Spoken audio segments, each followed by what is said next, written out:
என்னம்மா இது? நிலப்பத்திரம் எங்களுக்கு சொந்தமான 4 ஏக்கர் தென்னந்தோப்பு உனக்கும் சின்ன தம்பிக்கும் எழுதி வச்சிருக்கோம். சின்ன தம்பிக்கு தெரிஞ்சா கண்டிப்பா வாங்க மாட்டான். அதனாலதான் அவனுக்கு தெரியாம உன்கிட்ட கொடுக்கறமா. என்ன இது? அவ பாட்டுக்கு பத்திரத்தை வாங்கிட்டு போறா. ரொம்ப தப்பா இருக்கே. சின்ன வயசுல நான் பார்த்த அம்மாவுக்கும் இவளுக்கும் சம்பந்தமே இல்லையே. முதல்ல கல்யாணம் முடியட்டும், அப்புறம் அந்த பத்திரத்தை நாச்சியார் அம்மா கிட்ட திரும்பி கொடுத்துடலாம். அக்கா, உங்களுக்காக தான் காத்துட்டு இருக்கேன். அந்த ஃப்ராட பத்தி ஏதாச்சும் எவிடன்ஸ் கிடைச்சதா?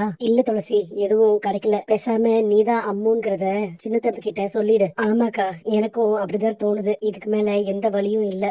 இந்த நிலப்பத்திரத்தை வச்சு உனக்கு தேவையான பணத்தை ரெடி பண்ணிக்கோ. சுத்து வட்டாரத்துல எங்கேயோ வச்சிடாத. ஏன்னா அபிராமி நாச்சியார் அம்மா பத்தி எல்லாருக்கும் தெரியும். அதுக்கப்புறம் அவங்களுக்கே போன் பண்ணி கேட்பாங்க. அதுக்கப்புறம் அதைய அடகு வச்சீங்கன்னு என்ன கேட்டு மாட்டிப்பேன். தாயம்மா எங்க இருக்காங்க? நீங்க அவங்கள பாத்தீங்களா? கையோட கூட்டிட்டு வந்திருக்க வேண்டியதானே? சின்ன தம்பி, இத்தனை நாளா நான் மறைச்சு வச்சிருந்த ஒரு பெரிய உண்மையை உங்ககிட்ட இப்போ சொல்ல போறேன். நான் சொல்றதை கேட்டு நீங்க அதிர்ச்சி ஆகாம நிதானமா இருக்கணும். நான் தான் உங்க அம்மு சின்ன தம்பி. சின்ன வயசுல இருந்து நீங்க உசுருக்கு உசுர நினைச்சிட்டு இருக்க அம்மு நான் தான் சின்ன தம்பி. இப்போ அம்முன்னு சொல்லிட்டு ஒருத்தி வந்திருக்காளே, அவ ஃப்ராடு. ஐயோ, நாம இவ்வளவு நேரமா சொன்னத சின்ன தம்பி கேட்கவே இல்லையா? இவன் இப்படி சொல்றா. இந்த உண்மை சின்ன தம்பிக்கு தெரிஞ்சதுன்னா அப்புறம் நம்ம நினைச்சது எதுவுமே நடக்காதே.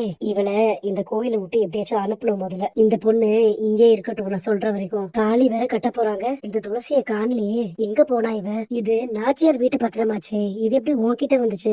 நாச்சியார் அம்மா இது அவங்க வீட்டு வேலை செய்யறவங்களுக்கு எழுதி கொடுத்திருக்காங்க. இது துளசியோட வளையலாச்சே. அம்மா இங்க பாரு, இங்க இருக்கேன் அம்மா.